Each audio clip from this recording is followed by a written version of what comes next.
It's the Justice for Gamers podcast. Episode 16, Dork Simulator. That's right, after weeks of debate, we've been playing Elder Scrolls Online Tamriel Unlimited. Ash likes it. Alex does not. No. Nevertheless, expect measured debate on the matter. Plus, we have a whole new funky segment and an exciting new jingle. So sit back, relax, and now I think it's time. Let's do talking.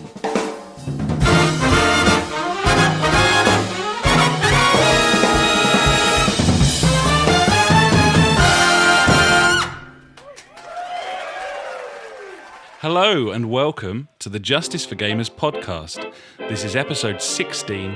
My name is Alex, and I'm joined, as always, by my good friend Ash. Hello, Ash. Hey, buddy. How are we doing this week? Yeah, not bad, not bad. Been playing some games, having a good old time. Yeah? Playing some games with you. Some really good games, yeah? Yep, really good. The game's it's really good. It is good. But we'll get onto that later, I guess. We certainly will. Yeah. It's quite nice, actually, to be back to normality after all of the excitement of E3. Return to some of the much-loved podcast sections that we've cultivated over the previous 13, 14 episodes. Definitely. They're embedded now. Everyone knows the system. Let's get back to business. People have struggled without them, and they're back with a vengeance this week. Yeah, definitely a vengeance, I must say. Yeah, I also feel the need to apologise at this point. For some reason, the majority of our news is quite negative and depressing. So... enjoy that. Yeah, we'll put a funny spin on things. No, we probably won't. We'll probably have a little cry, but either way, it'll be okay. What can you do, buddy? You can only report cold hard facts. Yeah, but it's okay. We're going to finish off with like a new section that will make everyone, forget about their troubles. I'm very excited about that as well. Yeah, I know. New section. So anyway, let's head into what we've been playing, which hasn't really been properly covered for several weeks now. And it's about time that it got a little bit of exposure. The exposure it deserves. Indeed. Heaven only knows that I love you.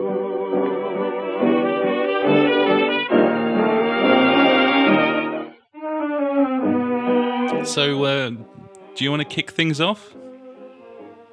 Well, I've only really played the same game that you played. Have you done anything different? A couple of things, yeah. So, okay, yeah. I'll go through a couple of things, and then we'll head into the meat and drink of the situation, buddy.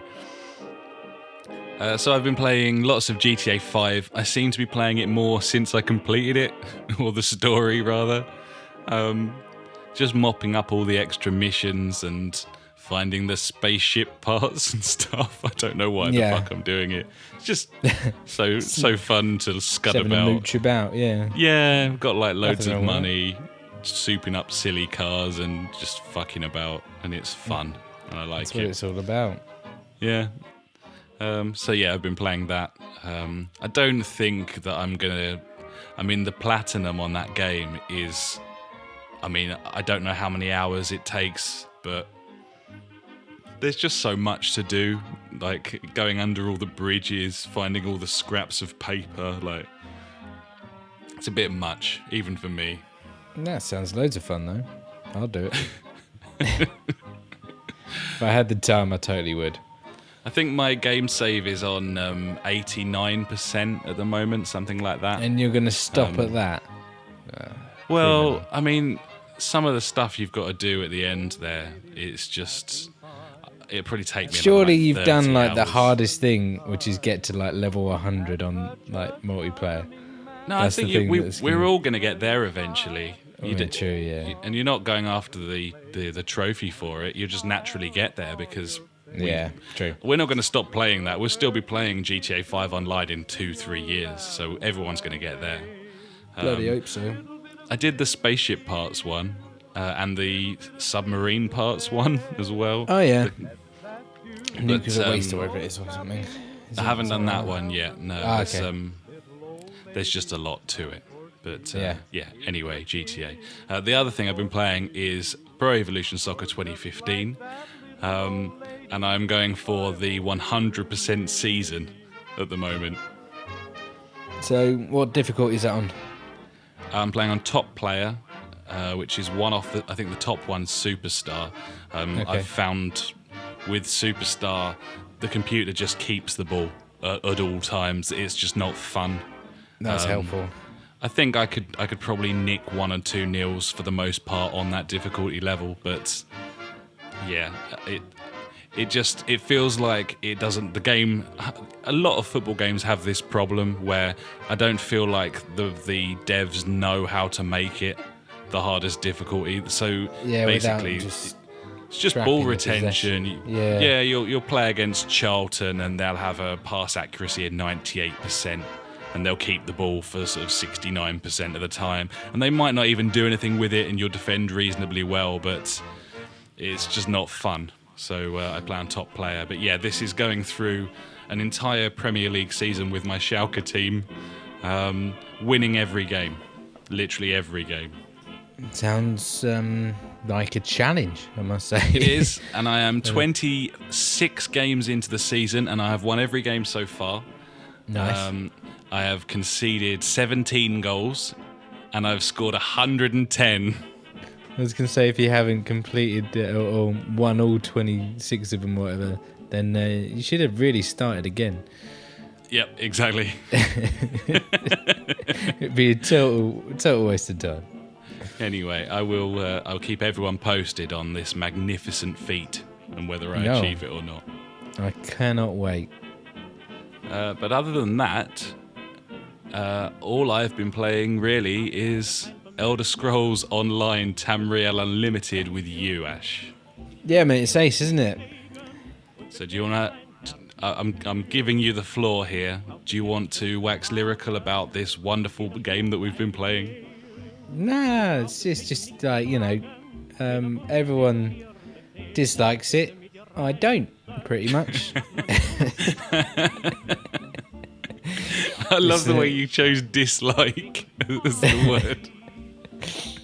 But I don't know, like so many people have said that this game doesn't live up to standards or anything, and well, no, it doesn't live up to what an Elder Scrolls game is. Like those games are just vast and just ridiculous, and the storytelling in there, like, is really good. It keeps you captivated. But well, even like with like side quests and things like that, and I find myself reading a few of the books and things like that in that game.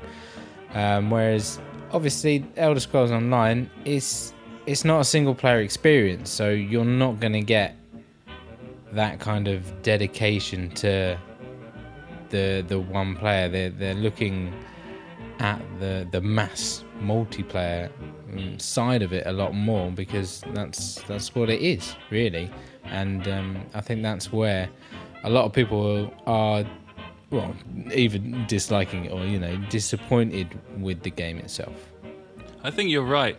I think it's being compared to single player Skyrim, and it was never going to be that. Now, the game that I think people wanted is not an MMO.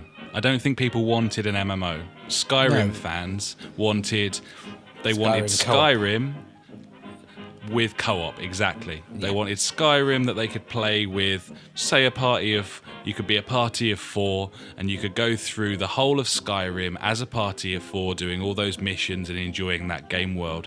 And I think that is what people wanted. And this game is not that. Now talking about, just a quick tidbit, and then we'll go back to it. In, I think, the last week, some chap on the internet has just come out of nowhere and been like, hey guys, I've made this mod for Elder Scrolls, Skyrim. I'm going to call it Tamriel Online. And it seems to be like a co-op experience in Skyrim. It's very much in the early stages, but there used to be like a mod that people tried to get to work, but didn't really. I can't remember what it was called, like Skyrim Online or something. But this one seems to be working quite well. But anyway, Elder Scrolls Online. Yeah, so that's what people did want. Yes. So then the next question is, why didn't they do that? Why did they do this and not that? Because everyone loves an MMO, and you can put That's like a monthly not true. charge on that. Especially on a console, that's not true at all. Well, the whole fantasy MMO thing is obviously big business, isn't it? There's a lot of money That's to the be made answer, in isn't that. it? It's Yes. the money. And when this course it game is. was originally conceived, the intention was to charge a subscription fee. Europe. Okay, so now my question would be, Elder Scrolls Online is an MMO. People wanted a co-op Skyrim type experience, and they got an MMO because of money, because they wanted a game that they could charge a subscription for Yeah. and have microtransactions in. Yeah. Okay, so that's why this game exists then. Pretty much, I reckon so.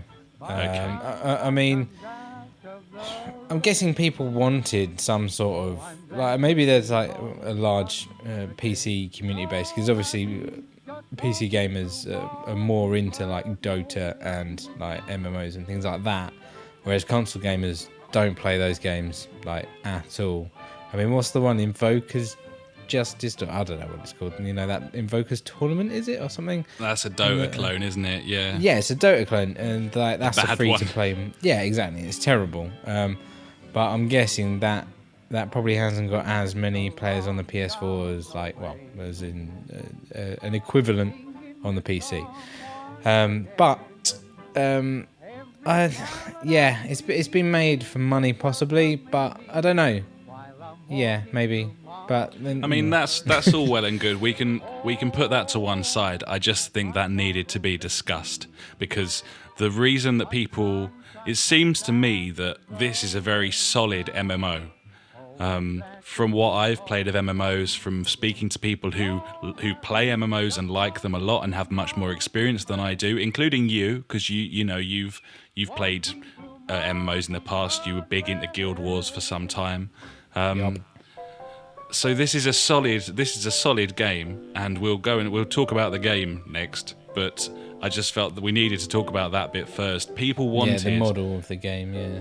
The people are disappointed because this game isn't what they wanted.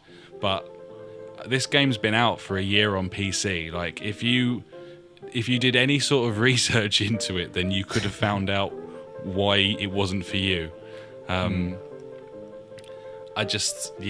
mean, it sounds like that mod is what they want. So Yeah, pretty much. It's strange though. I read quite a few reviews, obviously prior to purchasing it, pretty much on release day, and even though the reviews were quite, not outstanding, they were okay. A lot of the comments below were saying like, "Hey, I've played this on PC for blah blah a year, 6 months or whatever, and I really enjoy this." What they're saying is semi-true, but the whole experience in general is really fun. And I was like, well, that'll do me. And that's why I bought it, because of commenters, really. Well, fair enough. And to be honest, I'm glad you did. I'm glad you did buy it. Okay, so we've got that out of the way, and basically what we're saying with that is we're going to talk about this game as an MMO, because that's what it is. So Yes. I will talk about some of the things that I don't like about it, but a lot of the things that I don't like about it are things that you would expect from an MMO, and it isn't that fair for me to have a pop at it for. But for the perspective of talking about a game so that people who might think about buying it know these things, then we're going to discuss those things. But this is an MMO, and we'll try and talk about it as one, because that's what it is. So you definitely like this game more than me. So let's start with some real positivity. Tell me why you like this game so much. Mainly because I love quests. Don't care what I'm doing, even if I just go and pick that fruit up over there and bring it back. I'm like, I'm on it. I will do that kind of thing. So I don't know. I just really enjoy these games. Like, I played the shit out of Skyrim. Like I said, I think I bought it like 3 times with all the DLC, which is smart. You know, it's what normal people do. and I played the absolute shit out of it. I'm getting through The Witcher 3 at the moment, and like I don't know what to do at the moment because I've got that, and also I've got Elder Scrolls Online, so I'm kind of like flicking between the two. But I just really enjoy this type of game, you know, fantasy, war-y, whatever you want to call it. I don't know, because if you say fantasy, it could be like fantasy, like techno, whatever it is, space age and shit. It's got a medieval thing going on, hasn't it? Yeah, you know, that kind of style of game. I love like all like the little storylines that go on, all the different characters and things. Yeah, it's good. And like, I know a lot of people say like, oh, it's not like an Elder Scrolls on game, but I'm like, for me, it kind of is, you know. Because that's one of the big things, is a lot of people say sort of very vaguely, oh, it just doesn't really capture the Elder Scrolls world, the sort of magic of the Elder Scrolls world. But for you, I know that you think that it does. You think that it, you know, I mean, certainly I would agree, like graphically, all of the different places that you can go, it's all beautifully realised and seamless as well. You can just walk everywhere, which is... I mean, MMO fans probably used to that sort of thing. Console gamers certainly aren't. Yeah, for me, like because you've got like the first-person view and you can switch to the third-person view, which is like the classic thing that, you know, Bethesda do.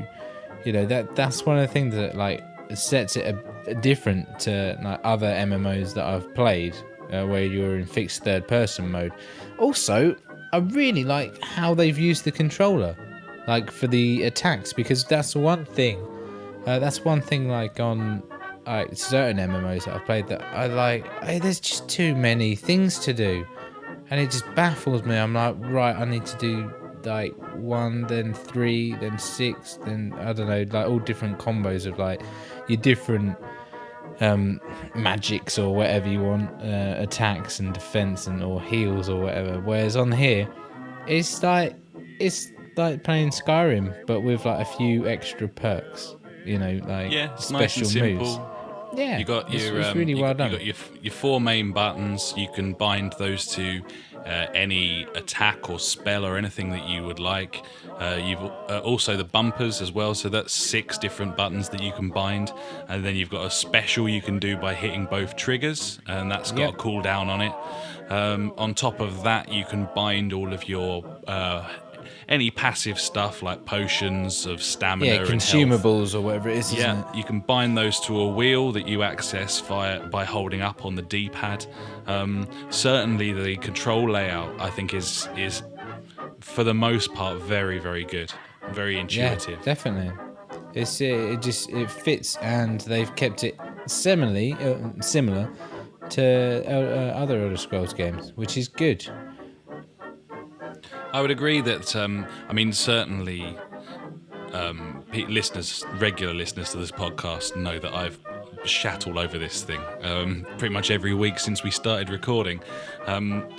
This game that they have released on the console here is infinitely better than the beta that I played. Yeah, I was going to ask you that in comparison to the beta we did like a year ago. What do you think has changed? The feel of the characters, it feels more like Skyrim. It does feel more like Skyrim. I'm occasionally fooled into thinking that I'm playing Skyrim. Before, it was very dead. There was no sort of life to the controls and everything.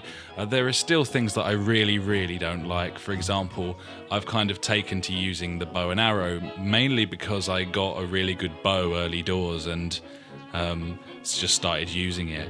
But one thing that really bugs me is that you can't aim the thing. And that's the case with all of your powers, really. It locks onto whatever you're kind of nearby, so you're never really aiming at anything. And I keep putting down the left trigger to aim my bow, and it's block. It's guard. Yeah. You can't. Well, and even in takes first half person. the fun away. Yeah. Takes That's one of the most enjoyable things about being a long range unit with a bow and arrow is that you can snipe and aim from distance and stuff. Yeah. And this game doesn't have that mechanic. Conversely, all of the enemies, there's no AI there at all. They're all fucking stupid as hell. You engage them and they run straight at you, and they continue to run straight at you. There's no dodging. There's no interesting fighting. You can send them reeling with a block. That's literally as far as it goes. It's kind of standard in MMOs, though. I must say. Maybe so. They have their like different attacks, where they have their like hit zones, like where it shines like red on the floor. Yeah. When they're about to do some sort of special attack, so you have to dodge it. So yeah, that is quite a common. It's par for the course. You go up thing. to a selection of mobs, you try and aggro one of them, you pull them out one by one. You've got a tank. You've got. I understand. At the same time, when I'm trying to engage an enemy that literally just can't see me because it's pre-programmed not to, and I'm chasing an enemy across a battlefield, trying to hit it, and I can't lock onto it because the game doesn't understand that I'm trying to enter combat. I can't aim at it because there's no aim button, and it's just running away from me, and it's like Benny Hill as the pair of us run across a battlefield with me pursuing them. It's annoying, and this game, for so many reasons, is annoying. A lot of those reasons are because it's an MMO, and I'm clearly not built to understand all of the values and devices of an MMO. And so a lot of my criticism and a lot of console gamers' criticism is going to seem harsh to fans of MMOs and people who like this game. But at the same time, if you launch an MMO on a console, you have to expect this criticism, and you're going to get it, and I'm going to give it. So. True. Yeah, especially if something of such a huge franchise, Yeah, so beloved, with so that name well behind liked. it. Yeah. It's a revered franchise. It's absolutely beloved, this franchise, Elder Scrolls, and it. At the end of the day, to me, this doesn't feel like an Elder Scrolls game because it's an MMO, and it's hard to criticize that because they seem to have done what they set out to do, I suppose. But I guess what they set out to do is not what I want. So yeah, I totally understand what you're saying, buddy. It pretty much is you're not a fan of MMOs. That's what I'm getting the gist. There's lots of lovely things about it, lots of lovely touches. The customization is excellent. You've got all the guilds that you can join, all of the Skyrim and Oblivion style stuff that you'd be expecting. I know you kind of got into the smithing and that sort of thing, didn't you, the other night? Yeah, I'm doing a bit of smithing. Although it's not as satisfying as like smithing in the other Elder Scrolls games, but you can't expect it to be the same because you have to obviously level everything up. Like it's all different, really. Yeah, in this, it's a bit more complex, I must say. The skill tree and abilities on this, I'm not really too sure what I'm doing, or what I'm picking, I must say. It's like with Skyrim, I thought the way that they did that, with the stars and everything, that was really cool. Like it had a nice interface and everything, and you could like plot your progression. Whereas this is just like standard generic lists of shit. Yeah, it is. It's not engaging, is it? No. But then again, that comes down to the fact that it's an MMO again, and it's just like lists are there for you to just scroll through, get your thing, and then get back into the game, kind of. I guess it's. It seems like every criticism that I'm leveling at this thing, the answer that we come up with is, well, it's an MMO, and it's not an excuse, but it does feel that way. I mean, for example, the quests, all of the quests, as far as I'm concerned, the quests we've played. I think, what are we, level 9s, level 10s? We've probably played, 10 hours of this thing now together? I reckon we have. Yeah, I reckon something like that. Every quest I've done so far has been absolute fucking garbage. Like, not in no way engaging whatsoever. All of them basically fetch quests. And you said to me, well, it's an MMO. And I'm like, well, fuck me then. I don't like MMOs then, because... That's all it is. It's just fetch quest after fetch quest. The things that I enjoy the most are wandering about with you, the fact that... But even that, because it's an MMO, if you want to do a quest together, then you both have to talk to the person. None of the surroundings, people and stuff are the same in your instance as they are in your friends. It's so disconnected, and I'm used to... I mean...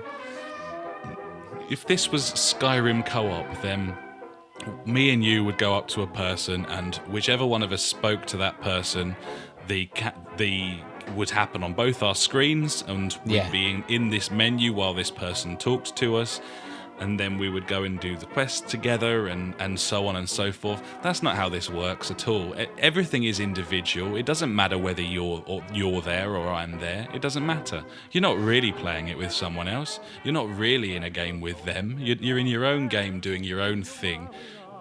And you can see a friend, and you can attack the enemies together. But at the end of the day, the enemies are so fucking dumb that it doesn't feel like fun. It's not. There's no interest there in the combat. There's no interest there in the quests. I just don't know what it's doing. I don't know what. I don't. It's shit. It's shit. It's not. I guess it's a solid MMO. But for me, this game is anything but shit. For me, this is just like fun. I'll quite happily sit there, go off and do like a couple of missions or whatever, or go off and like mine some iron, come back, do some smithing. For me, like I just really enjoy this type of thing. Like with the combat, I'm used to it because I know what to expect. I know what it's going to be. I mean, even like Skyrim and like Oblivion, like it's pretty much kind of the same kind of combat as that. I mean,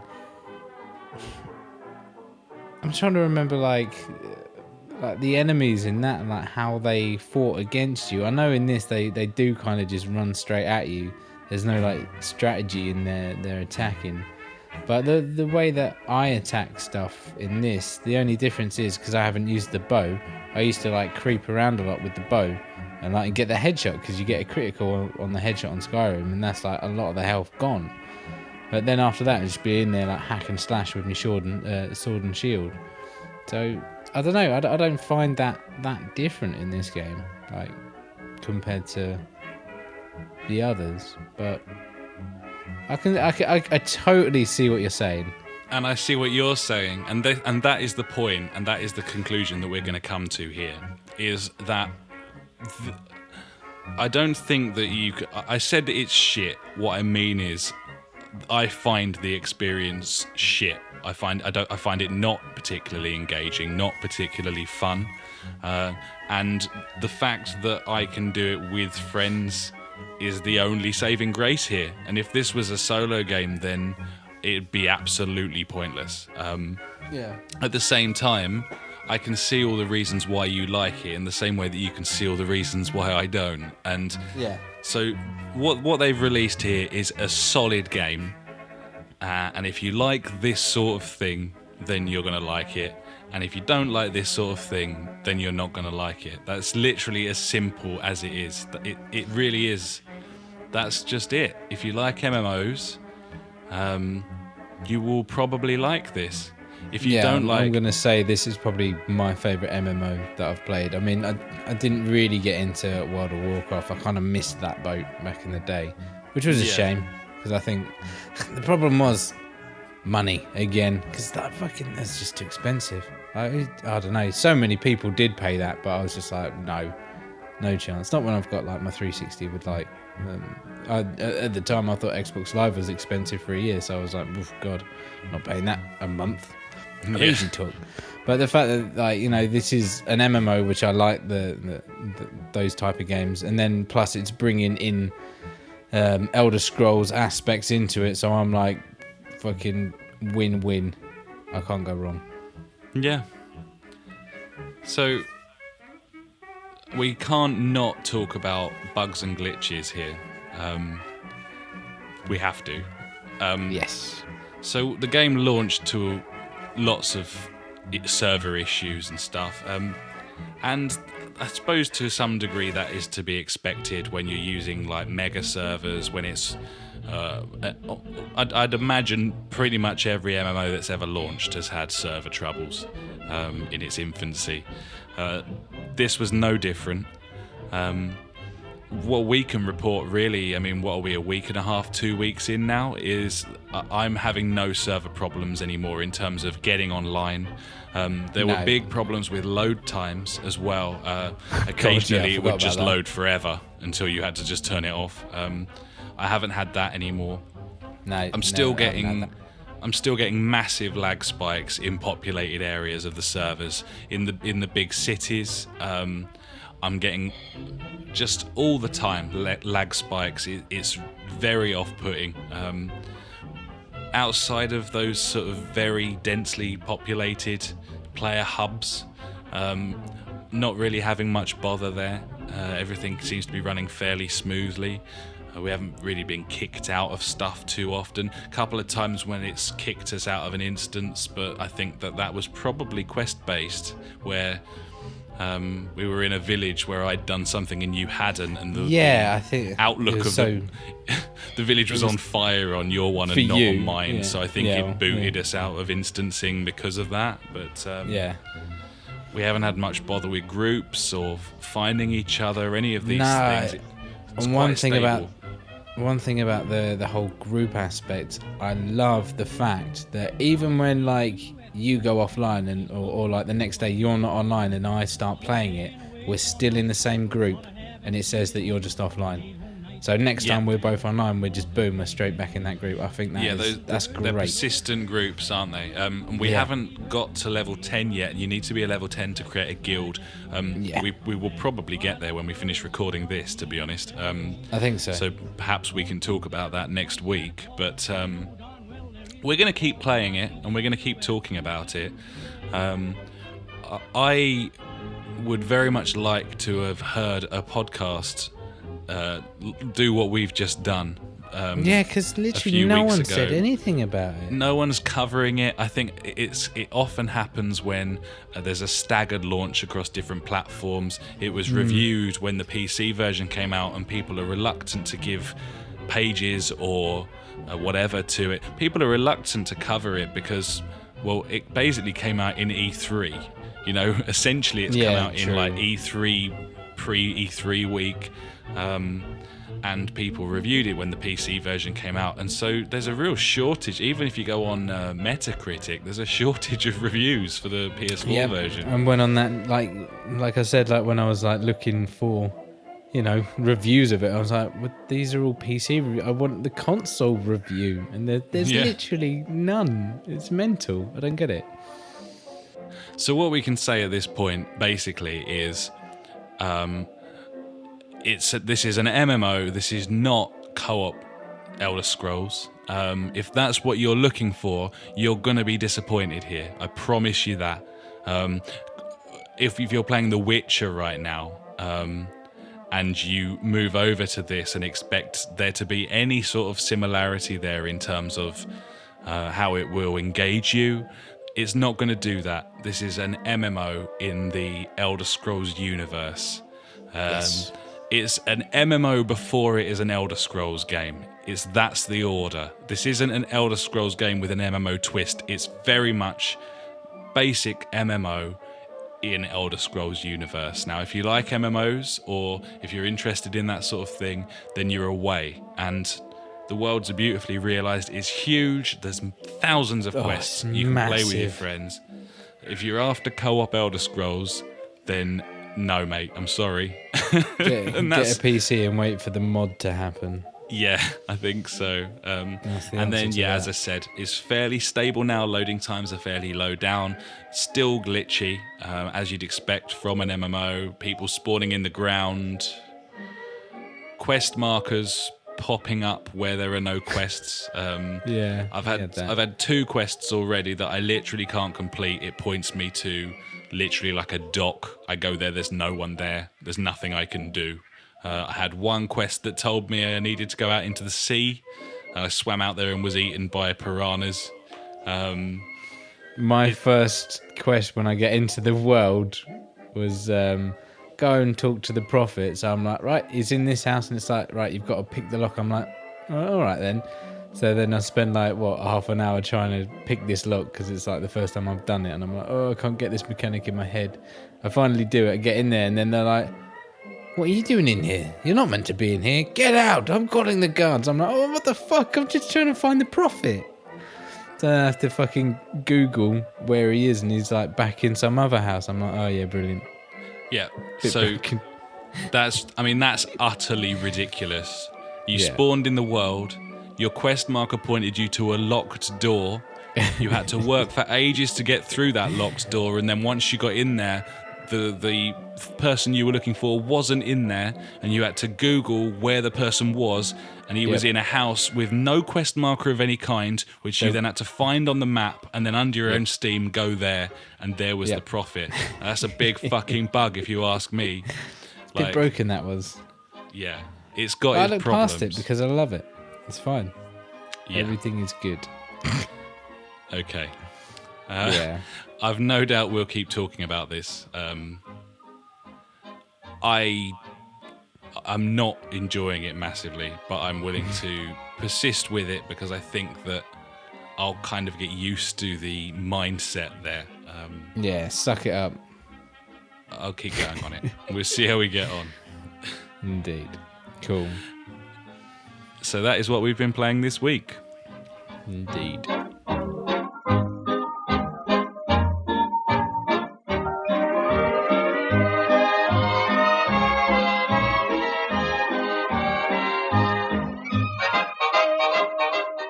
And now it's time for Fonz or Phoenix.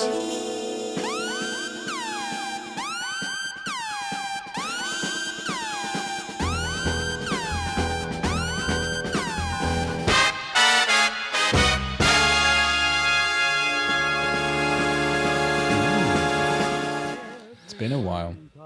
It has been a while, and I would love it to be good news with that in mind. Unfortunately, Bungie have other plans. They certainly do, buddy. So this is a big old fucking phoenix. This really is. Pretty special. Now, you probably already know, if you are a regular listener to this podcast, what we think of Destiny. We think Destiny is a shit game and a cash cow. Is that about right, Ash? Yeah, it makes all the money. Makes all the money. I was watching video gamers E3 streams where they had Jim Trinker and Simon Miller doing the characters that they normally do in their videos, and they had Jim Trinker as your old Dar on there, and they brought up this Destiny this Destiny Taken King footage, and he was like, I don't understand, like everyone I know who plays it fucking hates it. And that's how I feel. Like, I totally agree. I don't know anyone who likes this game, but I'm told that it's making millions of pounds, and they keep releasing more DLC. It's magic. Anyway, the big announcement for Destiny from E3, which we didn't cover because fuck off, is called The Taken King, and it is a brand new DLC pack featuring a whole host of single-player content. It's basically a new chapter in the story.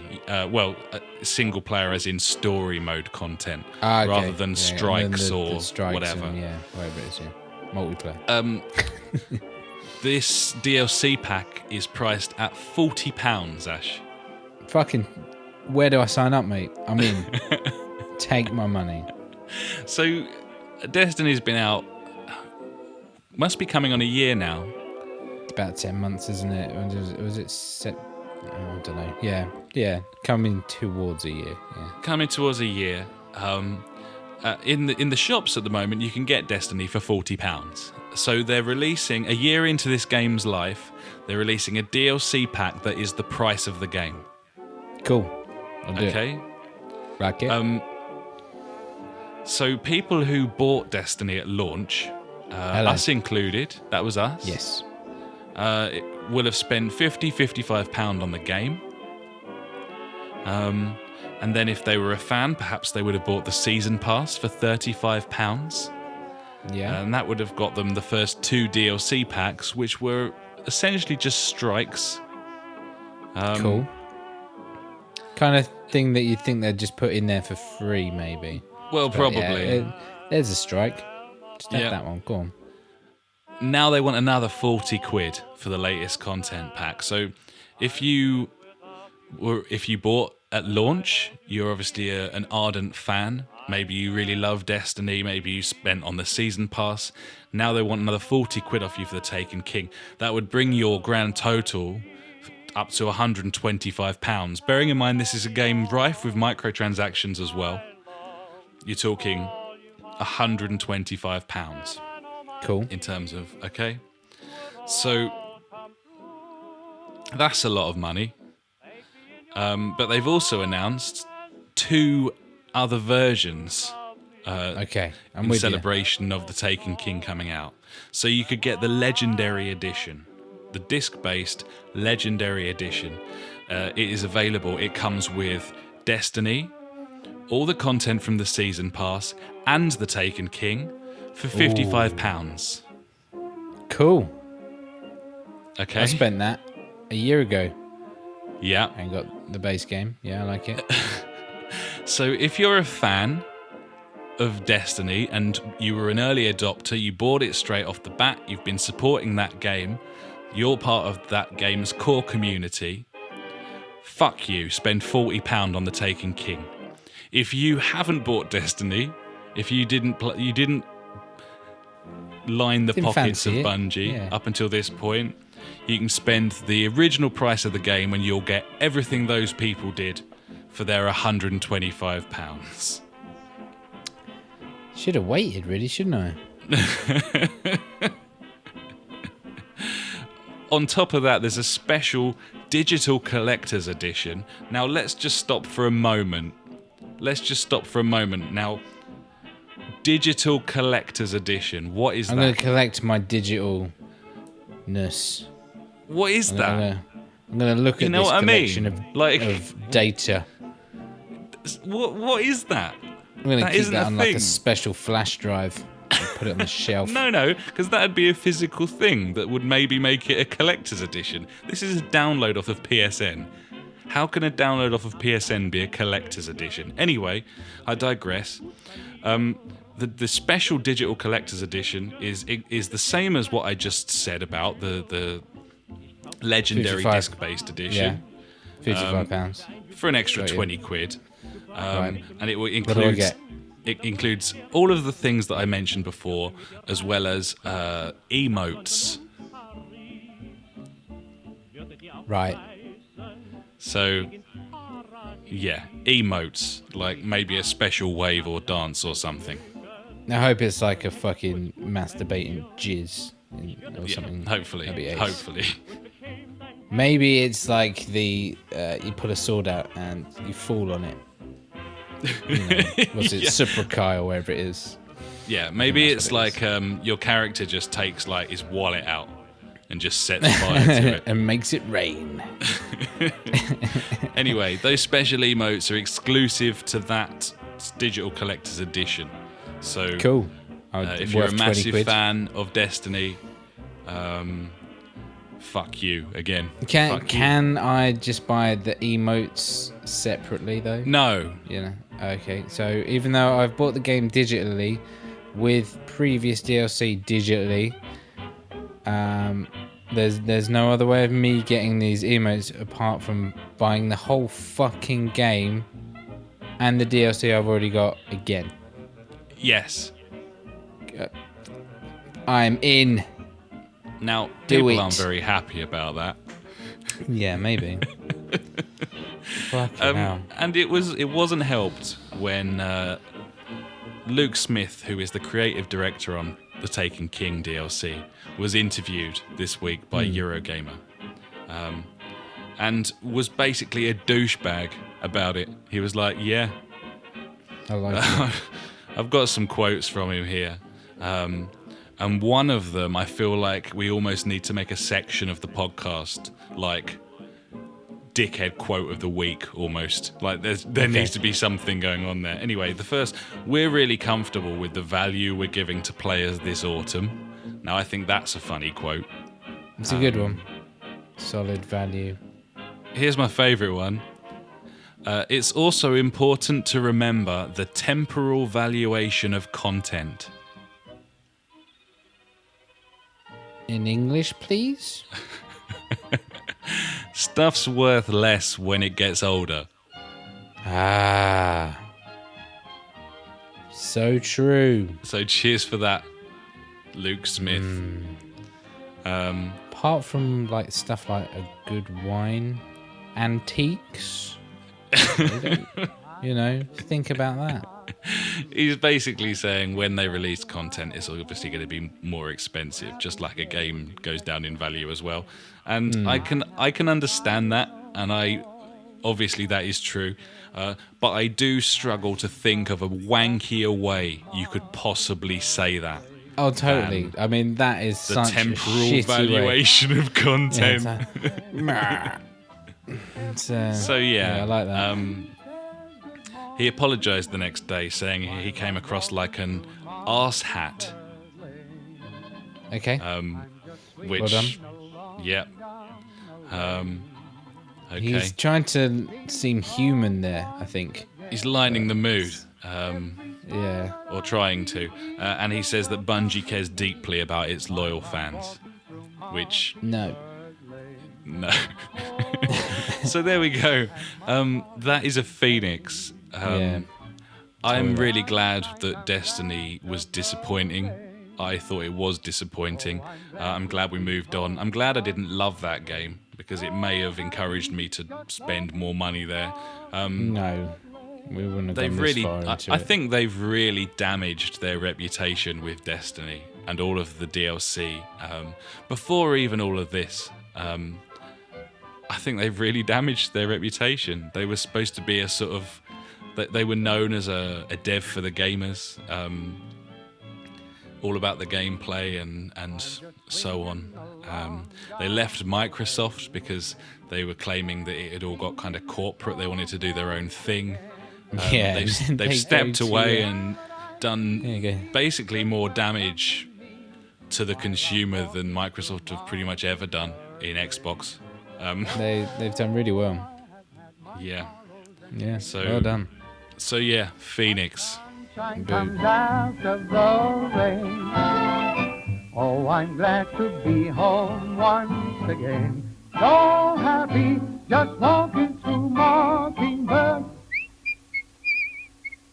Walking through Mockingbird Lane.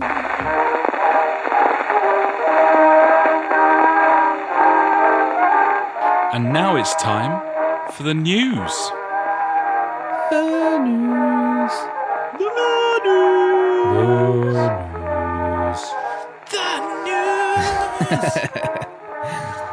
And that is all. Number one. Number one. Halo 5 has microtransactions. Brilliant. I love microtransactions. Oh, okay, I'll give you my money. I'll give you my money. Take There's it. a lot of this going on this week. As I said at the start of the show, there's a lot of negative stuff this week. Sorry about that, but It's not our fault. We didn't not our do fault. We didn't make the news. we love good news. But we do have to report the bad stuff. So yeah, Halo 5 has microtransactions. I don't think this is that bad, if I'm honest. I do think it's bad for a full-price game to have microtransactions. In fact, I don't like any game having microtransactions that wasn't free in the first place. So, free to play, yes, fair enough. Anything that isn't, no. But they have come out and said all of the microtransactions are online only, therefore gear, and it's all cosmetic, and there's no pay to win or any sort of concern there at all. So that's something, I suppose, but still, fucking stop it, please. Just, you know what I mean? Well, they're part and parcel of it now, aren't they? It's what it is. Well, no, I don't want to take that line, though, because that's like enabling, you know? Yeah, true. Well, no, we are fighting against it by not using them. There you go. I'm never going to spend money on your fucking microtransactions if I paid for the game in the first place. Even GTA, which I love, I wouldn't spend money on currency on GTA Online. I paid for the game. Pick a model and stick to it. And plus, like, the majority of the time, like, the only time that I would spend money on a game like that, it would only be a couple of quid. And spending a couple of quid on that is totally pointless, because it's only, like, you could probably earn that, like, whatever, if it's in-game currency, like, in an hour or two. Having fun.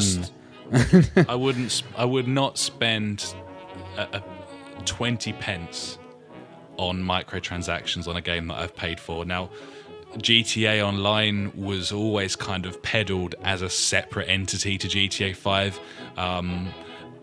I suppose with the sort of content that's in there, bearing in mind as I passed my 70th hour of story mode this week, nice. They might have had a point there. But at the same time, pick a model and stick to it. And yeah, I don't like it. Which moves us on to Evolve. Yeah. Literal joke game Evolve. I forgot about that game. Most people did forget about that game because it's just a cash cow nightmare. Turtle Rock. Now, I remember them being so angry and coming out swinging in the launch week of that game because all of these DLC packs, there were like 100 different pieces of DLC available. They came out and said that the game was a content delivery system. There were different packs, different perks, different retailers had different exclusive content. The monsters were like $11.99 for a new one. It's a fucking joke, that game, and if you play it, you deserve to be fucked over. I mean it, because they're a bunch of cunts. It's really obvious. Everyone else knows it. And you need to know that as well. And do not fund these businesses that are fucking the consumer. Just stop it. You're ruining it for all of us. Anyway, Evolve is going to have a second season pass, Ash, because one wasn't enough. Oh no, we're deep into the second season right now. Obviously, a season being what? How long? Fucking hell. I don't know. I mean, that game's can't have been out more than 6 months. Is the season pass 6 months in Turtle Rock's universe? I guess so. Okay. Well, I thought the season was like a year. Oh no, I guess if you look at the seasons, there's 4 in a year, buddy. Oh yeah, sorted. Yeah. So that's what they're on about. Clearly. Incidentally, a lot of the Evolve DLC content is heavily discounted on the store at the moment, down to so that the monsters are maybe only $5.99. Ooh, fucking bargain. Fuck you and your stupid fucking game. Do them. Next, Nintendo's Miyamoto and old what's his name, Phil Aim. I think that's how it's pronounced. I've probably got that wrong. They've both been talking quite a lot today. Today being Thursday, the 25th of June, about the Wii U, about the NX, doing the whole Nintendo thing where they sort of talk about things quite openly in a confusing way that makes you sort of fear them because no other business, no one else in the business tends to be so candid. Anyway, some interesting stuff from Miyamoto. He reckons the reason the Wii U bombed is because they didn't get that system out quickly enough. And by the time it did come out, everyone had tablets. Tablets had become a sort of mainstay. He thinks that the gimmick, the selling point, the big USP of that system was that controller with the screen on there.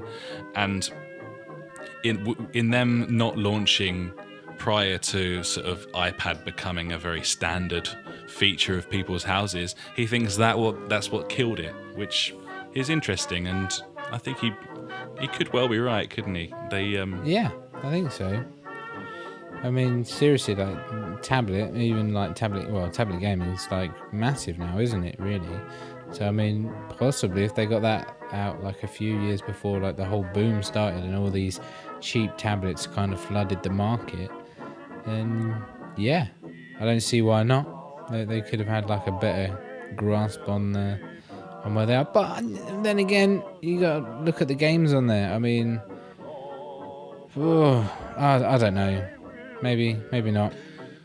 Well, what really killed it is the lack of third-party support. Exactly. That's what I was saying. A lot of that. Yeah, but I mean that may well be because of the obvious downward spiral the console was taking. True. Developers decided it wasn't worth spending the money developing games for it. Yeah, because obviously if it was that all popular, ties in with that tablet thing. So could have been a whole. I think it's different nice when a business comes out and is honest like that. It shouldn't feel so weird, but it really is, as I said. The other thing they were saying was VR. They were basically saying they think it's a gimmick. They think it's not going to last. Yeah. They were saying it's not something that would interest Nintendo because it's not a social thing. You know, the idea of closing everyone off in their own headsets rather than having a family-friendly or at least a community-friendly, you know, everyone in the living room being able to enjoy something at the same time without spending, like 300 quid a pop on headgear. I agree with them again, like VR doesn't seem very Nintendo. And I personally think that VR is a bit of a gimmick, and I don't think that it's going to take off, personally. I think it comes down to having something on your head. I don't want something on my head all the time. I don't want to stand up. I don't want stuff on my face. I want to sit there in my pants with a controller. I don't want to wave my arms about. Look at the 3D TVs. People don't even want to wear passive 3D glasses in their own homes. It's uncomfortable. Exactly. And until you've got systems coming in where you don't require these AR or VR devices, then I think they may well be spot on. And it's heartening to hear from them, and interesting with the NX. They're talking about announcements next year about the NX. Yeah. But all very interesting stuff anyway. Yeah, indeed. But we'll move on. And we'll move on to the new PS4s. There is a 1 terabyte PS4 coming next month in Europe. This as well as a 500 gig one, a new 500 gig one. If you remember a little while ago, we ran a story where we were talking about it. It was going to have new components or something like that. Yes. We didn't really know what that meant. We were speculating at the time. Apparently, the new 500 gig PS4 is going to be lighter and less power hungry. So I guess that answers our question. It's in some way they've made it lighter, so I guess some of the components have been slimmed down or the materials changed, and less power hungry. So again, I suppose maybe they are optimizing it in some way and dropping down the wattage on the PSU. I don't know. Yeah, possibly. Yeah, either way, that's good. So it's not really there's no like graphical upgrades or anything. It's just common sense. We called that, didn't we? We said there's no way they'd do that with it selling well.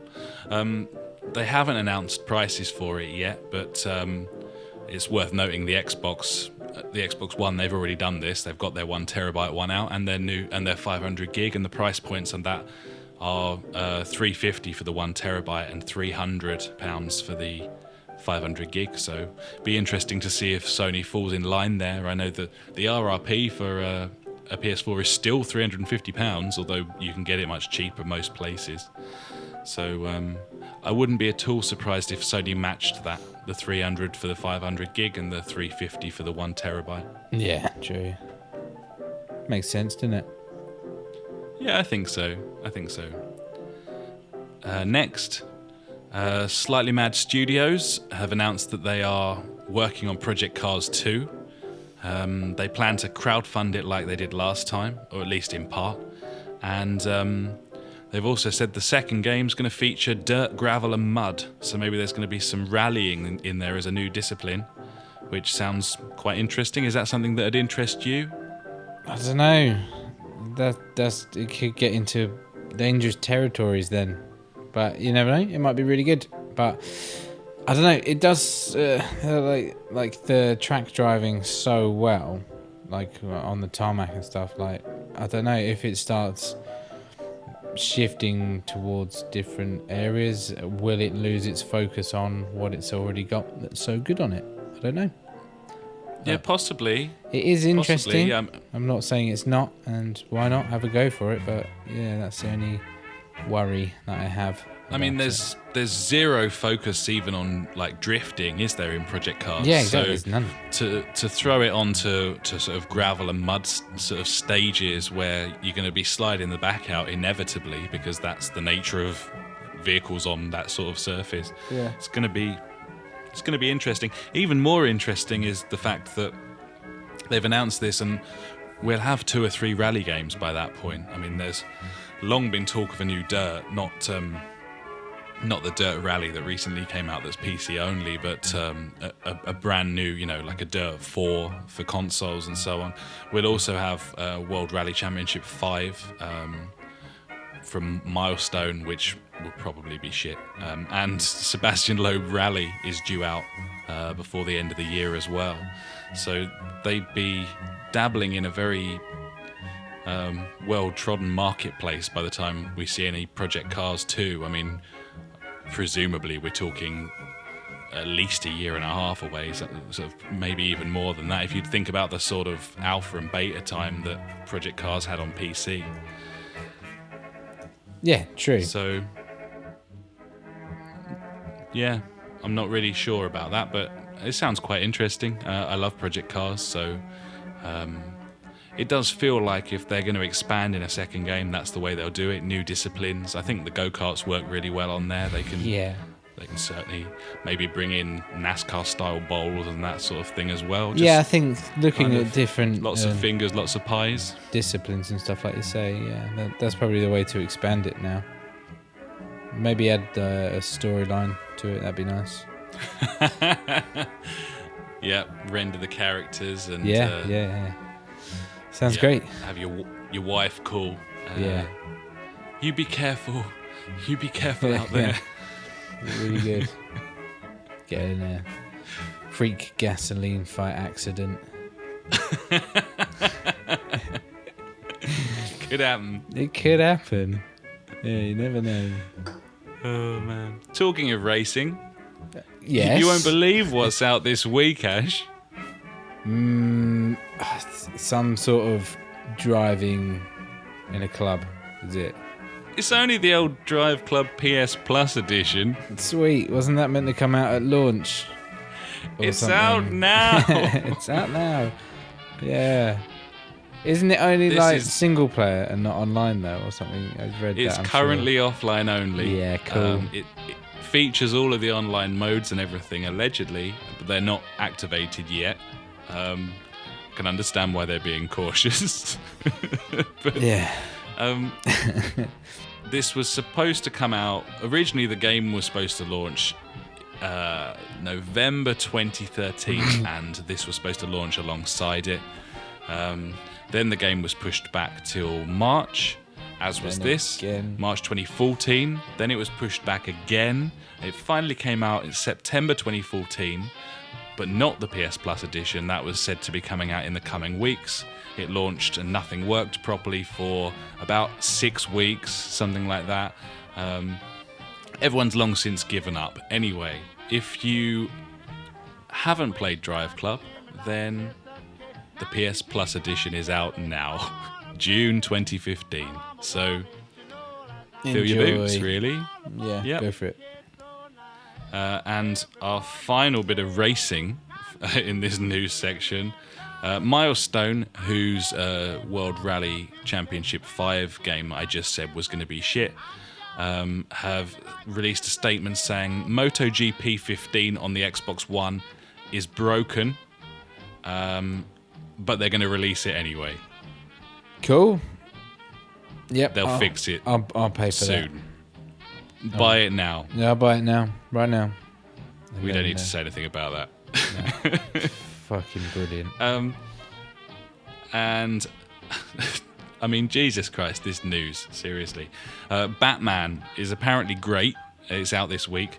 But the PC version is utterly fucked. Warner Brothers has suspended sales until it's sorted. Nvidia have waded in to try and help.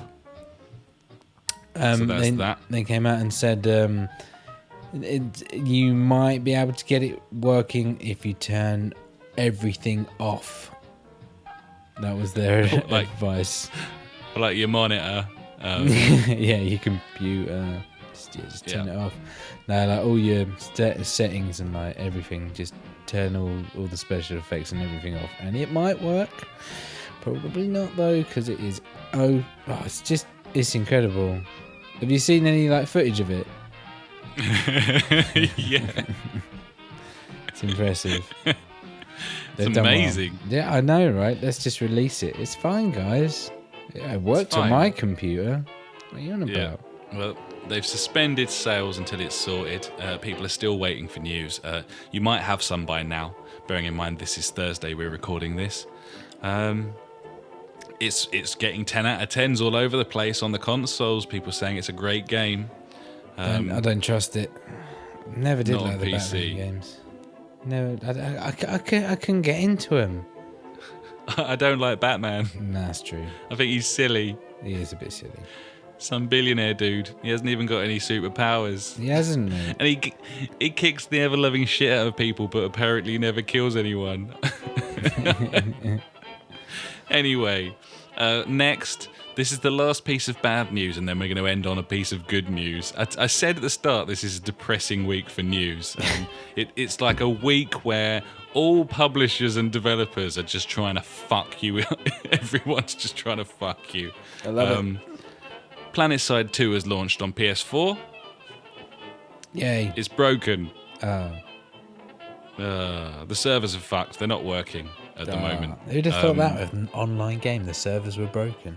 Wow. I know, and especially after we extensively beta tested this for the MASH, you would have thought that would have done it, really, but apparently not. No. We quite liked our beta time with PlanetSide 2. I've already downloaded the game for when it's working. Have I got to download it again? I don't think so. I think there's an update file. I actually deleted it. Oh, yeah, as you I know, got an update actually today on it. Yeah, I did say update. That's right, yeah. Okay, cool. I think the update turns the beta into the full release. So Sweet. you should be fine there. But I'd deleted the beta because needs must on the space department for me. Haven't got that 2 terabyte hard drive you've got. You're missing out, buddy. Indeed. Well, hopefully that'll be working soon, because that was good fun, that, and we could well get into it. Yeah, definitely. We will discuss next week, perhaps. And finally, on the news, Xbox games with gold. This is good news, Ash. Yeah, it's like a shit sandwich, buddy. You know, we started off with good news, then there was shit, and now we're finishing off with some good news. It's true. So, Xbox One users, if you have an Xbox One, you're probably feeling quite good right now because, by all intents and purposes, E3's just finished and you had all sorts of interesting announcements. You've got lots of good games coming out soon. And you've got backwards compatibility to look forward to. And now you're getting 2 games rather than 1 on Games with Gold. So that's starting this month, where Xbox One gamers will get Assassin's Creed Black Flag and a game called So Many Me, which is a sort of cutesy, side-scrolly, puzzly thing. Looks all right. If 360 gamers get Plants vs. Zombies and Gears of War 3 as well. So Lovely job. that's a solid lineup. That's the sort of AAA lineup that PlayStation gamers would probably quite like. That'd be nice, yeah. Even though I've got all played 3 of the 4, but yeah. Yep, it's true. It's true. But yeah. So yeah, that's good news. And that is the end of the news. Ich habe leider kein Vermögen, sonst hättest du es gut bei mir. Ich würde es dir zu Füßen legen und bekäme dein Herz dafür. Ich kaufte dir den schönsten Wagen. And now it's time for Out This Week. And there's not a lot because we're so close to E3. We're in the desolate Saharan wasteland of the summer at this point, when nothing is released, and then we will get to September, October time, and there will be 1,000 new games. Of course there will. We're still waiting to see what the Dead Island Syndrome game's going to be this time round, but it's the sort of thing you have to wait till the winter really to look back and work it out. Anyway, out this week, Red Goddess in a World on PS4 comes out on the 30th of June. It is a pretty 2D, 3D side-scrolling adventure game thing. Looks quite nice. PS Plus capable? So that's... yeah, it's some point, possible maybe. actually. Okay. Yeah. I'll wait. Rogus, I'm going to assume that that's how you pronounce this. Rogus. Yeah. It's coming out on PC. It's been in Steam Greenlight. It's a 2D side-scrolling wizard adventure game. There's lots of side-scrolling going on this week. Whispering Willows, PS4. 2D side-scrolling ghostly adventure game. Cool. Okay. So yeah, Whispering Willows, eh?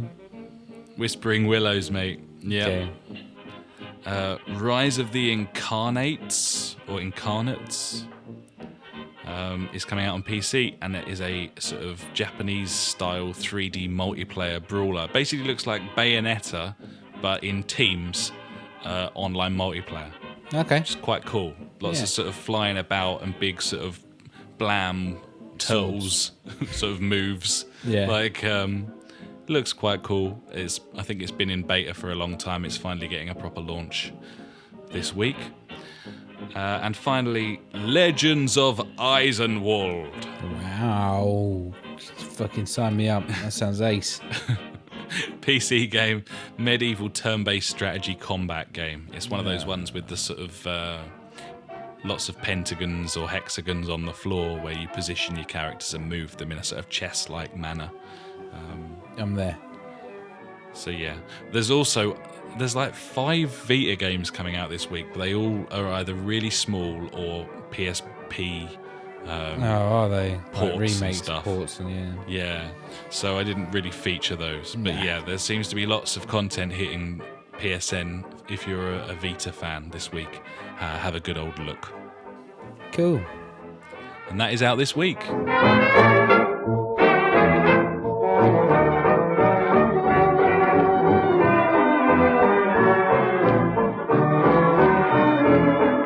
And now it's time for a brand new section of the podcast, which is basically questions and answers, but sectioned off for one man with an elaborate title. Let's do it. This is Fuckwit Corner. Fuckwit Corner with funk. Fuckwit Corner with funk. He's got some questions. Funk.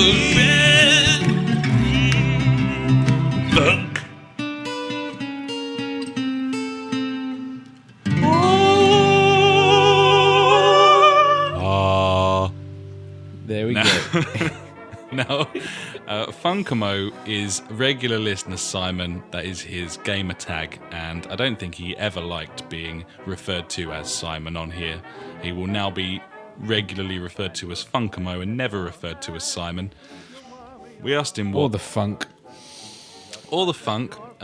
He pretty much comes up with the goods every week for us with questions because we're not very popular. No one listens to this other than our mothers. It's true. And we often need a few questions to pad out the end of the podcast, and he always comes up trumps. So this is Fuckwit Corner with Funkamo, and his first question this week: have they messed with the formula of terrorist hunts? No. No, they haven't. They showed a terrorist hunt live on stage at E3. You can YouTube that if you search terrorist hunts gameplay Rainbow Six Siege. They do a whole terrorist hunt live on stage, and there's some blokes on there, and they talk to each other, and they're clearly a bunch of twats. But they take it very seriously. Appears to be, I must say, they do take it seriously, which is funny. Yes. But no, it looks very much the same. You can set your enemy number, your enemy difficulty, and your time limit, and then you go buck wild, maybe do some Uzi congas, and you're away. Good times. So yeah. Next, Funk asks, are there any cool Kickstarter games about? Thought you were going to do a Kickstarter of the month thing or something or other. Yes, we were, but we... It's fucking E3. Shut your face. It's E3, mate. Yeah, Busy. shut your dickhead mouth. Have you got anything for this, Ash? I think you have, actually, haven't you? I do now, yes, after extensive research. I mean, I could have gone with the classics of, Bard's Tale, Shenmue 3. There's many out there. But no, mate. On a roll. There's only 42 hours left, and it has already reached its milestone. Is that the name of the game? It's called On a Roll, yeah. And I thought you were just like saying how on it you were. Nah, mate, nah. This is it. And it's an inline skating game. There you go. Wow. Yeah, man. When was the last time you saw one of them on a console? Dreamcast, Jet Set Radio. Yeah, probably. I know there was like I think there was one called like Rolling, and there was another one. There's like a French inline skater back in the day, because obviously I was into inline skating back in the day because I was super cool. Damn right. I can't remember his name, but it was a French guy. I seem to remember Trey something, maybe, I don't know. Yeah, like, because it was around that time when people were trying to compete with Tony Hawk's. You had like Dave Mirror BMX. Yeah, Dave Mirror What a game BMX, that yeah. was, by Cracking the way. Game, yeah. So yeah, Great this game. is on a roll. It's apparently it's mainly just been one guy making this like over the past like 4 years, and he's come to a point where he's saying, "Yeah, guys, I can't do it on my own anymore. If this wants to happen, I need to do it." I don't really need to talk about it because I just realised, if there's only 48 hours left, our podcast's going to go out after it's all done. But anyway, it's been pledged, so they've hit their milestone. Yeah, so that's good. I'm actually considering dropping $30 on this, right now, and just being like, yeah, I'll take it. It's not out until I think it's September next year, which is fine. But it looks really cool, like the fluidity of the skaters and stuff look nice. It's an open world game as well, so like it's got all different areas, like dedicated skate parks, like downhill runs, like you normally find in say like Skate, or Skate 2 and 3 kind of thing, where it's all open world. It just looks like a pretty cool game to me. Like it's got all like the proper moves and stuff in there. Yeah. Nice, man. Just like, and I feel like we're missing some sort of extreme sport game, because I haven't seen one come out on these consoles yet. Have you? Well, apart from no, there's bugger all. I mean, there's the new Tony Hawk's, which looks a bit dodgy. I don't trust that. It looks shit. It does look shit. But yeah, no, I used to love it when we had like, BMX, and I mean, I would hope that an SSX. Yeah, exactly. I was finds its way thinking onto like PS4. You know, Sean White snowboarding back in the day. That was cracking fun. All that kind of stuff. But Yeah, and thinking back to Jet Set Radio, games like Trick Style on the Dreamcast, yeah, I man, loved that thing was as well. Cracking game. Those are fun. There is a shortage now, and There really is. I mean, yeah, that sounds cool. An inline skating game, that'd be wicked. Yeah, That'd be fun. So yeah, I might that's, have to drop some dollar on that. I think. that's on a roll. You Indeed. can find it on Kickstarter. It has been backed, and yeah. And you can't back it anymore. So you've got. You can just wait. Next question: have you got a date for F1 2015? 10th of July. Couple of weeks, mate. Not long now. I'm gonna get it. No. Yes. Okay, that's fine. Question 3 from Funk. Why no Xbox backwards compatibility from day one? I would have got one. We agree, Funk. We would have got one as well, as you well know. They didn't do it at launch because they knew Sony wouldn't, and they didn't think they needed to. They still had a huge user base. I think it was something like 85 million sold of Xbox 360s. They still wanted to release multi-platform games that they could flog to everyone without merging two markets together and costing themselves revenue. They knew from the fact that past console releases, they've already fucked the consumer by not including backwards compatibility in the past. I think the 360 didn't have it at launch, or it had a form of it. It came in shortly afterwards, and it was atrocious. kind of for some games. It wasn't well optimized. They obviously knew already about Sony buying Gaikai and had put 2 and 2 together, knowing they were going to go down the streaming route, so they knew they were pretty safe in not announcing it. The bottom line, they didn't think they needed that announcement. They felt like they had the market share. They felt like they were the business on top. And they didn't feel like they needed to do that for their customers. What's changed is that they are very far behind, and they need all the help they can get at this point. They're clutching at straws, and so they went for it. I totally agree with you. I said it last week. We would all have Xboxes. Funk is one of the people that we play with on a Friday night, as well as PJ. And I think I was quite integral in the switch to PlayStation. I was quite vocal at the time. We never would have switched, would we? Do you think? I don't know. I don't know if backwards compatibility. I still can't say it this week. Backwards compatibility would have swayed us, because there were so many things that came out of that release that we were so negative about, like the whole thing that you couldn't buy it without a Kinect. I mean, that alone put me off. So I don't think backwards compatibility. The digital thing as well, with the not being able to trade in games. Well, yeah, I could see past that though, especially with like the family sharing thing that they were saying. I was like, well, yeah, I could live with that, but I don't think backwards compatibility would have, swayed it for me to buy one. But I guess we'll never really know. No, we won't, unless we go back in time.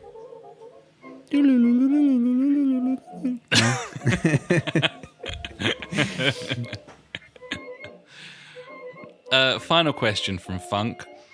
Why are new release digital downloads so fucking pricey?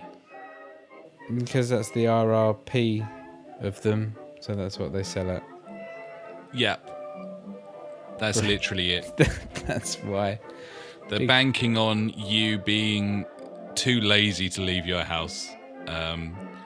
The retail price of these games is £50-55. High street stores and supermarkets have to be competitive, mainly with each other, which brings the RRP down. They don't charge as much, but I think things starting to maybe improve a little, although it's hard to say that at this point. Just after E3, there's about 35 pre-order options on the PSN store right now, all at sort of £50-55. But the thing about the digital downloads is you never just buy them with your card. You always source the internet for some sort of cheap deal on the top-up cards, like classic CD keys, whatever it is, .co.uk. They always have like once a month or so, you can buy like a £35 voucher for like £28.50. I mean, that saves like what, £7.50 or whatever it is. No, I don't know. Quick math. A bit of money. So in that way, you're already knocking a bit of money off that price of 55. So like, for instance, 1 month, I think it was when Destiny came out, I bought £70 worth of vouchers for £57. So for £57, I got Destiny, and I bought the PS3 version, which was £5 cheaper with the PS4 upgrade. And then I think I bought Minecraft and also Ollie Ollie. So for 55 quid or 56 quid, I got Destiny, Minecraft, and Ollie Ollie, which I think isn't bad. So if you shop about a bit, you can get those RRPs on the digital downloads a bit less. That's the bottom line, isn't it? So Hot UK Deals is good. Savvy Gamer, SAVY Gamer. Do search around. CD keys. Never buy credit on the PSN store. Always buy the vouchers from CD keys. They're a digital code. It's the same as buying it on the store. You get money off. The more you spend, the less you'll pay per pound. There's always ways around it. And then the absolute top tip, which we've never talked about on this show because we weren't really sure if it was common knowledge or not, but we will talk about it shortly, is PlayStation family sharing. Now, we don't know, do we, Ash? We have no idea how is this common knowledge? Does everyone know this who is a PlayStation gamer or not? I don't know. I genuinely don't know. Every time I tell someone about it, they had no idea, which makes me think that it isn't common knowledge. But as you say, you're constantly looking at deals and stuff, and it's mentioned on websites all the time. Yeah, like obviously I found out about it online, and we were dubious about it at first, but we tried it with the Destiny beta because classic you, signed up for it without signing anyone else up for it. Well played, buddy. Typical me. Yeah, and so I was like, look, I'll log in as you, and you log in as me, and then you can play as me, and I'll play as you. Because it was your console is your primary console, and if I log on to your console, I can play any of your games. So you played as my account, and I played as your account. So even though I was playing on my console, I was logged in as you, and that also had access to all of your games. So therefore, we could play online. And then, in the end, what we did... Yeah, I'm explaining this really well, buddy. I know how it works, and I don't know what you're saying. Why not? All right, you explain it better. Go on. I'm not going to be able to now. Okay, right. Okay, step one... find a friend. I didn't get that far though. Like, I was talking about how we got to it. Right. Okay. So simply, what you do when you log in on your PS4, you normally set it as your primary console.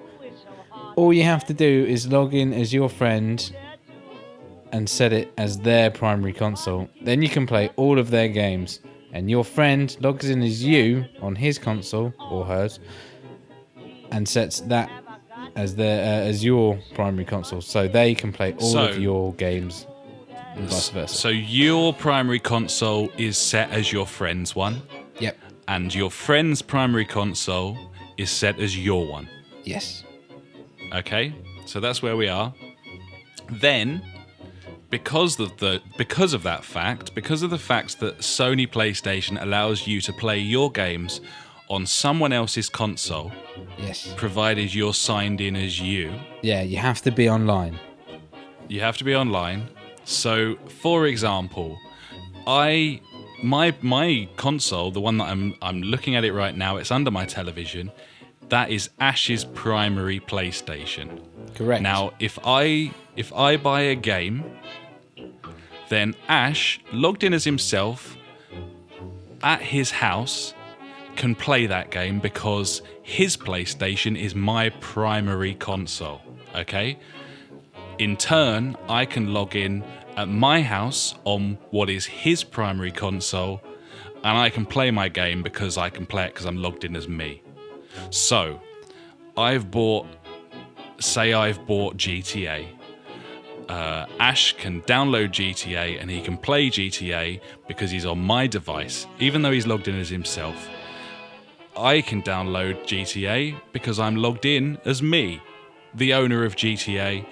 And lo and behold, we've bought one copy of Grand Theft Auto on the PlayStation Store. We've both downloaded it, and we're playing it together simultaneously on each other's consoles. Indeed. And so this is what we do. This is why I've got Elder Scrolls. The next question was going to be from Johnny, who says, I know why Ash got it, but what persuaded Alex to buy Elder Scrolls Online? I didn't. I didn't buy Elder Scrolls Online. As soon as Ash purchased it from the store, I'm on his primary console and I was able to download it. So we can play it together having bought one copy. To this date, me and Ash have never both bought a digital copy of a game. It has never happened because we don't need to.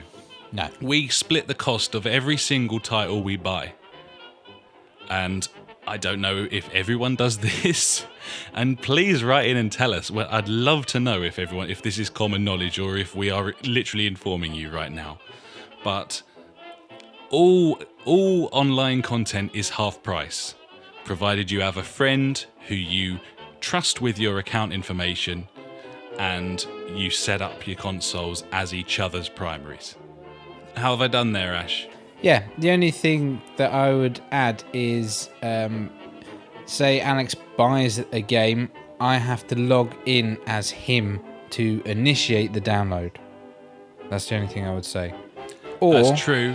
One fun thing that we like to do, if we are surprising one another with a new game, is on the PS Store, on like your phone or tablet or PC, you can log in and obviously set, when you buy the game, you can set it to download to your PS4, which will actually download it to your friend's PS4. So next time he logs on, if it's in standby, he will find there's a new game ready and installed for him, which is it's so funny when it happens. It's brilliant. It's wicked though, isn't it? That I love. Yeah, that. totally. It's the best treat. You turn your console on and suddenly you've got a new game on your your bar.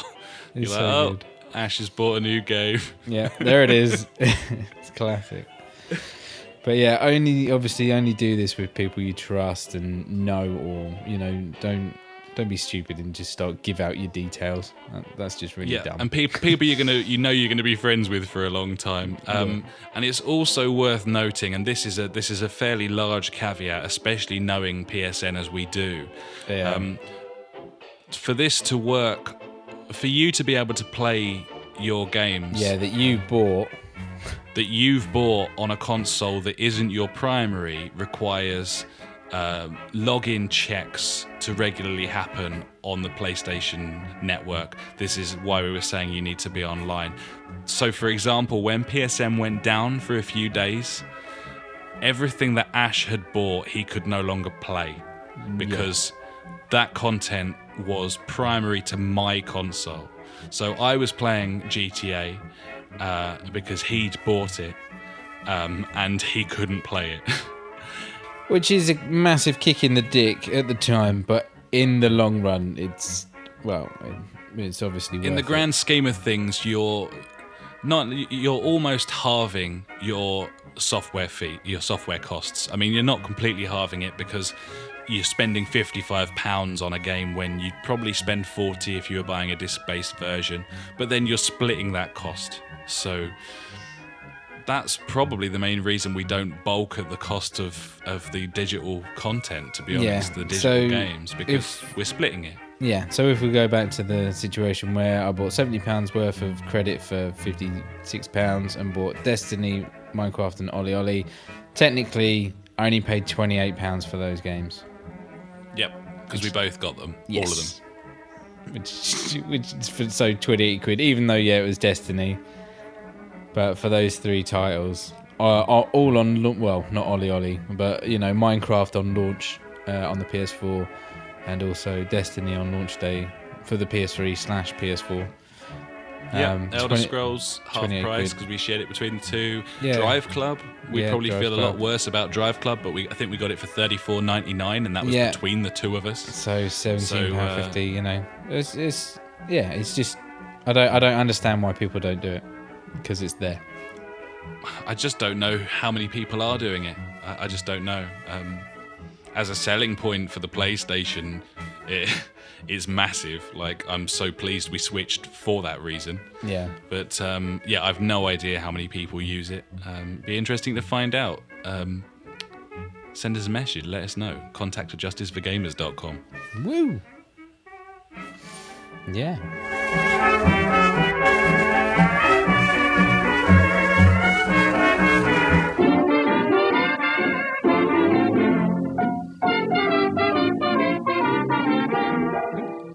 Do you have a question for us here at the Justice for Gamers podcast? Every week we'll be ending the show with questions and comments sent in by you. Pop us a message on one of our social media sites or send an email to contact@justiceforgamers.com and we'll do our best to sort you out. So I think that'll about do us for this week. There's been quite a lot of negative news this week, which is a bit of a shame, but it's been nice to get back in the swing of things. Indeed. So we are justiceforgamers.com. You can find us at Facebook/JusticeForGamers. We are Twitter @JusticeForGamer. You can find us on YouTube, where we make some videos every now and again, and we're on Google Plus if that's how you choose to live your life. I think we're off to play Elder Scrolls Online now, aren't we, Ash? I think so. Might as well get involved. Get up to that level 10, make our first guild. Yeah, we'll get a guild on. It'd be sweet. So, until next week, I've been Alex, he's been Ash. Indeed. And we will see you next week. Goodbye. Goodbye. Goodbye.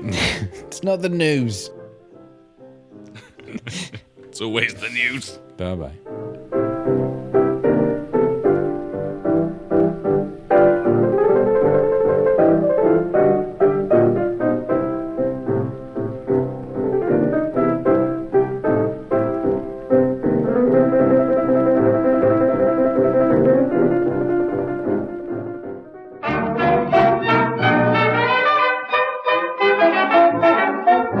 You've been listening to the Justice for Gamers podcast with Ash and me, Alex. We release this every Sunday night, so you can preload it for the week ahead. To find out more, head to justiceforgamers.com, Facebook/JusticeForGamers, or Twitter @JusticeForGamer. If you have anything interesting to say, pop an email to contact@justiceforgamers.com, and if you could write us a review on iTunes, we'd be forever in your debt. Have a cracking week, and we'll catch you next time.